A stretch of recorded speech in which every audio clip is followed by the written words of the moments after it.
Halo Indonesian, setelah sebelumnya kita berdiskusi tentang masalah sumber untuk mendapatkan data mengenai anggaran, maka sekarang kita berbicara lagi tentang masalah bagaimana sih komponen-komponen anggaran itu. Iya. Dari paket, tiba-tiba muncul RAB-nya, apakah paketnya harus dipecah-pecah dan sebagainya. Ya. Nah ini biasanya bagaimana, baik di publik maupun private, Pak Sam? Kalau di dua-duanya sama prinsipnya Prinsipnya sama karena ya? ini namanya price and cost analysis ya. Ya. Jadi kita menganalisa harga dan biaya. Maka ada komponen-komponen yang harus kita. Dua komponen paling tidak. Dua komponen ya, Satu komponen pekerjaan, pekerjaan. satu komponen harga. Nah, ini dua hal yang berbeda. Dua hal yang berbeda kan. Yang paling utama adalah pekerjaan dulu. Pekerjaan. Harga akan mengikuti pekerjaan. Makanya jadi pekerjaan itu diukur dari 4 hal: kualitas, kuantitas, lokasi, dan waktu.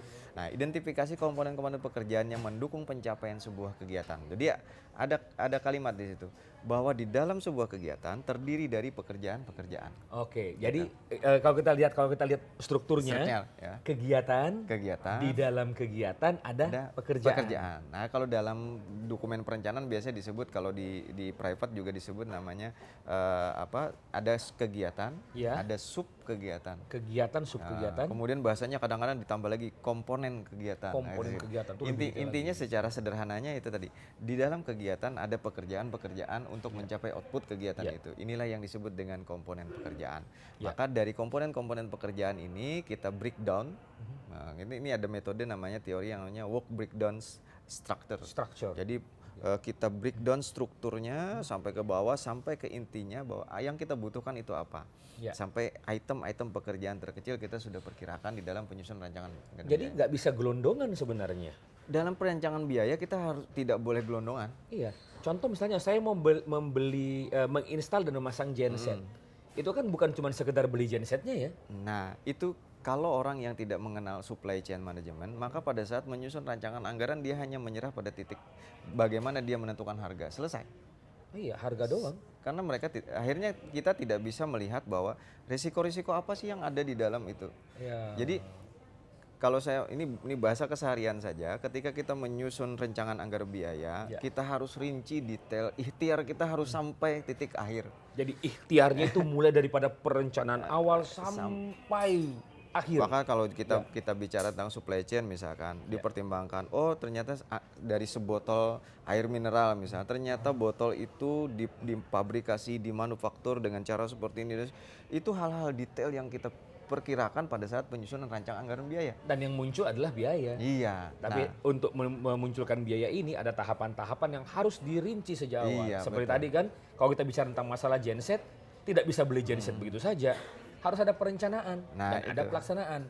Nah ini hal penting dalam kita memahami supply chain management. Karena orang menganggap bahwa pada saat menyusun rancangan anggaran kadang-kadang orang malas berbicara detail. Toh ini baru rancangan gitu ya. Ya nggak bisa. Nah justru dari awal inilah kita harus berusaha semaksimal mungkin. Tentu ada batas.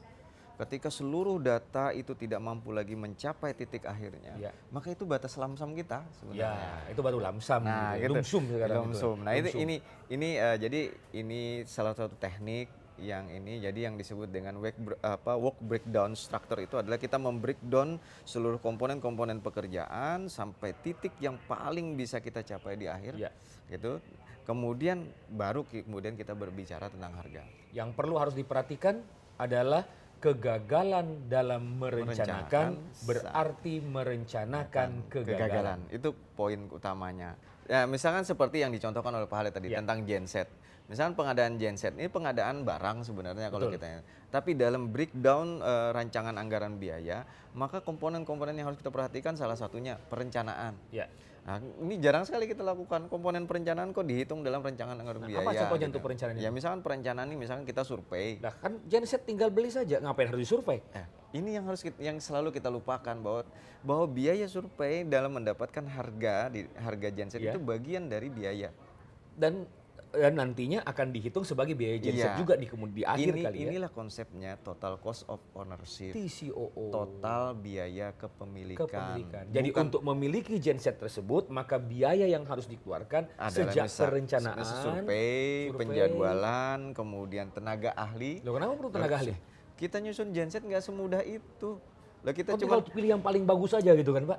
kan Pak Halid cuma bisa pakai genset yang paling 200 PA buat rumah kan. Oh iya Nah, benar sih. ternyata yang kita butuhkan genset 1000 KPA untuk stadion misalkan. Nah, berarti kita Nah, harus makanya memilih. kita perlu ahli. Iya, kita Nah, butuh orang yang paham. biaya ahli ini masuk dalam rancangan anggaran biaya. Dan semakin ahli, honornya semakin Semakin tinggi dong. besar. Ya, ini kenapa itu tidak bisa kita perhitungkan tentang murah dan mahal. Iya. Jadi akan menjadi mahal kalau misalkan kita sudah ahli tapi kita minta ahli, ini mahal. Iya. Tapi kalau kita tidak ahli kemudian kita meng-hire ahli, maka ini bukan mahal namanya tapi Efisien.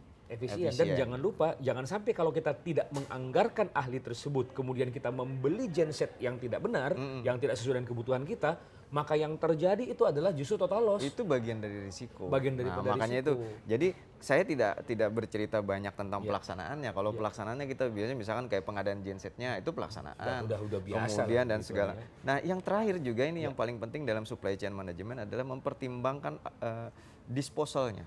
Oh, penghapusan. Penghapusan. Nah, misalkan kita sudah dapat gensetnya, Ya. kemudian kita pakai. Setelah kita pakai, kita harus mempertimbangkan dalam awal menyusun rancangan biaya. Kira-kira genset ini umur ekonomisnya, umur teknisnya, kemudian Berapa pemeliharaannya berapa tahun.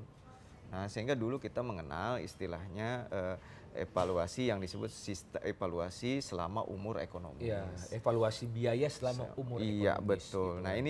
ini bagian aspek yang harus kita pertimbangkan dalam penyusunan rancangan biaya. Iya. Dan ini harus diperhitungkan sejak awal ya. Sejak awal. Kemudian kalau kita bicara tentang masalah penyusunan anggaran pengadaan barang dan jasa, ini kan ada beberapa pendekatan yang Iya. bisa dilakukan kan. Apakah kita melihat daripada kebutuhan kita baru cari rinciannya, atau kita dari peritilan-peritilan baru naik ke atas gitu? Ya, itu ada dua metode, bisa bisa top down, bisa Bottom up, gitu ya. Jadi misalkan kayak top down itu pembuatan program khusus sesuai tujuan organisasi dulu di atas, kemudian penyusunannya baru manajemen level atas itu membuat rincian, kemudian baru di spend analisis di bawah itu dari top down. Kalau bottom dari visi misi dong, visi misi program kegiatan dan seterusnya. Kalau ini lebih banyak di private biasanya, Private, di ya. private karena ini visi dari pimpinan direktur itu disampaikan kepada bawahan untuk kemudian dilaksanakan dieksekusi. Nah, kemudian kalau publik itu lebih banyak kepada bottom up. Bottom up ya. Makanya mekanismenya ada kemudian dikenal dengan musrenbang. Oh musyawarah iya, kalau perencanaan misalnya di pembangunan. daerah kan musrenbang, berarti Ya. apa kebutuhan masyarakat. Musrenbang des, sebenarnya kayak gitu Ya, seperti mulai dari itu. desa, Nah, jadi dari kemudian desa masuk dikumpulin kelurahan, sampai sampai kepada forum OPD. betul. Nah, ini dua tipe penyusunan anggaran. Jadi intinya kalau kita bicara tentang masalah penyusunan anggaran pengadaan barang dan jasa, itu harus dimulai daripada kegiatan, Iya. program, dan jangan sekali-sekali sifatnya adalah gelondongan. Kita harus menghitung sampai kepada TCOO, total cost of ownership. Semakin malas kita menyusun, memperkirakan anggaran sampai detail, maka semakin besar risiko kita gagal untuk melaksanakan. Betul sekali. Ini yang dapat kami sampaikan, saya Khalid Mustafa. Saya Samsul Ramli, Salam salam pengadaan. pengadaan.